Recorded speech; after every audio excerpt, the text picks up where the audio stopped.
Cool, here we are, and we won the die roll, which is really nice. So yes, we want to play first, and we have a pretty nice hand. So no, we're not going to mulligan. We have favorite hoplite and flanks leader. We can tap them down, get both triggers down after we do our attacks, and put a lot of heat on.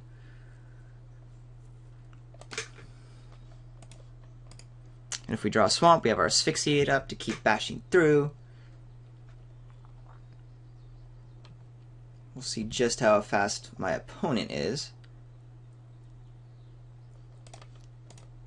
Wrong kind of land, but not overly bummed.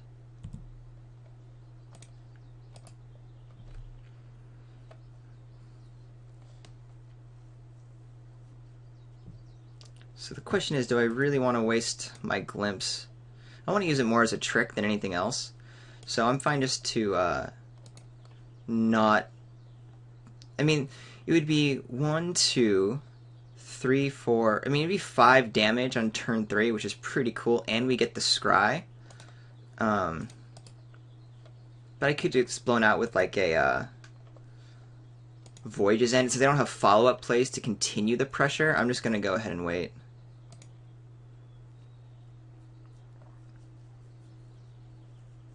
My opponent's stuck on just islands here, representing some counter magic.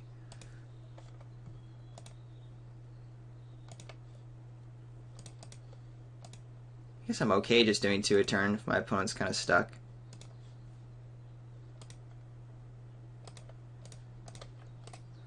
This is nice. It makes, if I want to target my own creatures with the glimpse, much better, because now that we're going to ban Elder also gets the Phalanx Leader's trigger.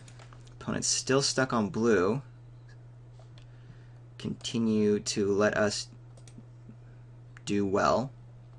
Still don't see the reason to fire off the glimpse,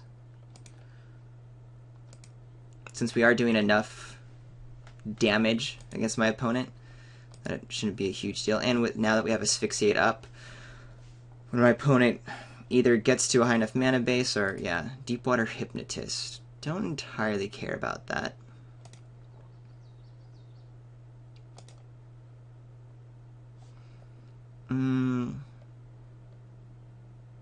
Yeah, here I think we just attack in, and the Mortal's Ardor will save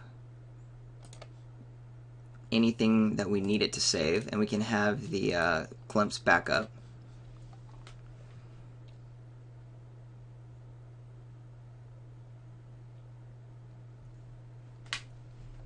Hypnotist.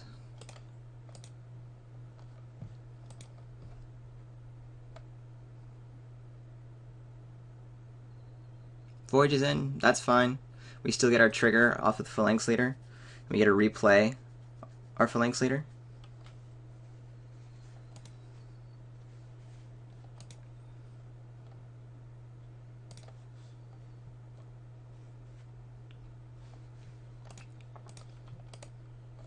And we still have Glimpse to be able to handle anything super scary. Yeah. Okay, that was another game.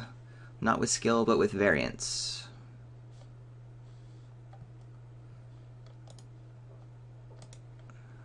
My opponent's playing blue with a 2-drop.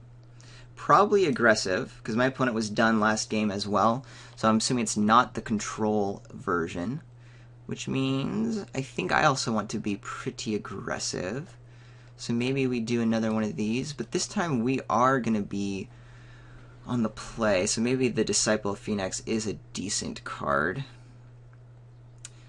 I don't know, I've been so screwed recently with the manas that I think I just want to continue this aggressive. And there's going to be cards to trade off here, and I don't know if the Disciple's great. Difference is, unlike the last match, the Disciple can block a lot of the kind of creatures that I might see from like a blue-white deck. I just don't know what my other opponent's color is. We didn't really see a lot from the screw. Nah. We'll keep this. That should still be okay.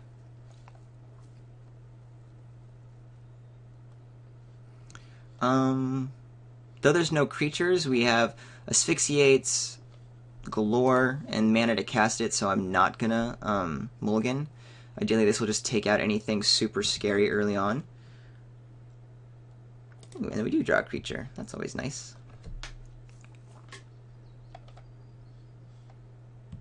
Ah, so green is the other color. Vaporkin. I might take out the Vaporkin. Hopefully what happens is the Vaporkin gets not bestowed. I don't want a big old bestow creature on there, which can't happen now, but maybe there is. I was thinking maybe one of those enchantments, card draw or something. So I think the play here is I'm still down to take some damage. I think we go ahead and get our Servant out, develop our board. Because I do want this Asphyxiate at some point to kind of get a 2-for-1. The problem is, since the creature has to be untapped, and the Servant doesn't really do a whole lot in dissuading... Oh, my opponent's playing 3 colors? That's fascinating.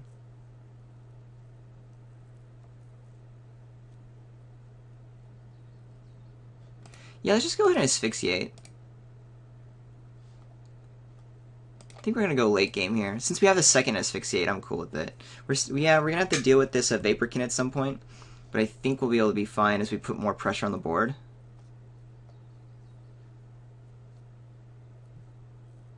Ooh, and now there's an Urdeal. Now I'm very scared. But my opponent didn't attack? That's gotta have been a misclick, and that's going to cost the game. Because I am snap asphyxiating that. There could be a counterspell. Yes, indeed. Yeah. I mean, I haven't won yet, but the side I just had was like, I think my opponent clearly misclicked, which really is going to do a lot of damage here. Not damage, but it's going to really just cause the game, which is kind of a bum way to go. But whatever. I'm going to go and play the Servant. I could play the Erebos' Emissary, but I might be able to bestow it, and I kind of want to protect against a counterspell. I mean, Servant is like a good enough card where it could get countered. But I don't want to just play the Bronze Sable, and the Glenavant Elder I might be able to gain some life off of, so I'm just trying to do full value here.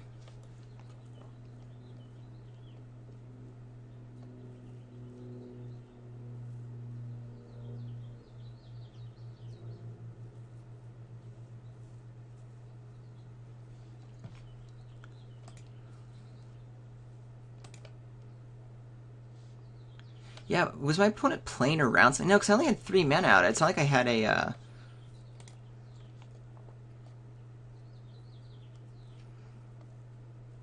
So I can go ahead and put the Chosen on the Servant and try to draw into something else. Though I kind of like just saving it for a possible heroic trigger. If we draw the Phalanx Leader. Though it's really not doing a whole lot on its own. And I think we'll just continue to try to apply some pressure to the board. Don't get the 3 life. Don't get the 3 life off of the Ban Elder, but that's okay. Since my opponent just didn't do anything that turn and seems to be kind of flooding a little bit or just getting punished for playing Bant. Voyage's End? Okay. Not too sure why my opponent did that there, but I guess the Scry. Kind of like my opponent sees the different cards I'm playing and has chosen that the Servant is the one that's best for being bounced. Voyaging Satyr, okay. Keeps the Bronze Sable back, supposedly, but actually we're going to go ahead and do that Chosen now. So the Bronze Sable can get in. And then probably just play the Servant again. Necrobite backup is cool.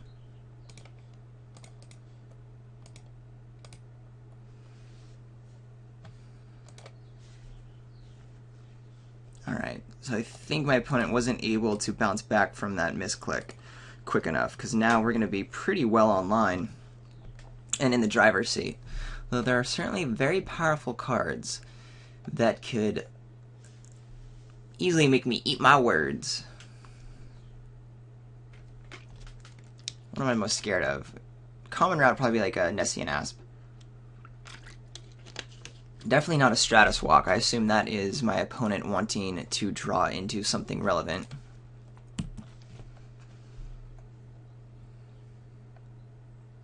Which is a very desperate move since there's 6 damage coming back, plus 7 once the Servant does untap. That's a 2-turn clock. But I guess my opponent didn't really want to jump away with Voyaging Satyr, so it does seem better to just play the Stratus Walk. Gift of Immortality. Not too sure why that's there, because the Satyr can't attack or block or anything. So, yeah, that's just kind of weird. I think we're just going to play the Emissary here. I could Bestow my dude, but I think I'll just have the 3/3 out and save this to discard the Emissary. And then, with our Necrobite, Sip, and everything. Sip is going to be what we do with 6 mana, I'm pretty sure. So, yeah.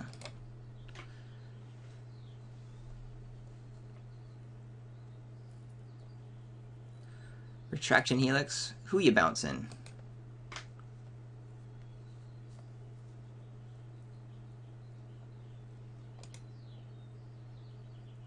That's interesting. I guess that's kind of good. My opponent gets to draw another card. And that's it, yeah. So that was really based on that blowout of my opponent not attacking with a Vaporkin. I think I would have been in a really tough spot. Might have even lost that game since I never really got any defense up against that guy. I don't know if I would have been able to race. Possibly could have. Would have played my Emissary first, gained some life with the Ban Elder, and had a lot more pressure on the board to where maybe that Vaporkin... Well, Vaporkin couldn't block, but I might have been able to race still because my opponent didn't have a whole lot happening. But you'll never know. Well, that was a really interesting draft. Thanks for sticking through the entire thing. Really long, exciting first match for me to play. Probably a drag to watch. And then just 2 matches after that were kind of more variance-based than anything else. So, whatever. Happy to have finally gotten back in on these videos. And I look forward to post another one next week. Shoot me comments on the manabluff.com page. Guaranteed to respond to those guys. Also comment, subscribe, and like on YouTube. I tend to be pretty good about that. I haven't done it in a while again. I was sick, so I'll try to check some of those out. And always find me on Twitter for a long, drawn-out conversation. We can chat back and forth. __RJH___. Again, thanks for watching. See you next week. Bye.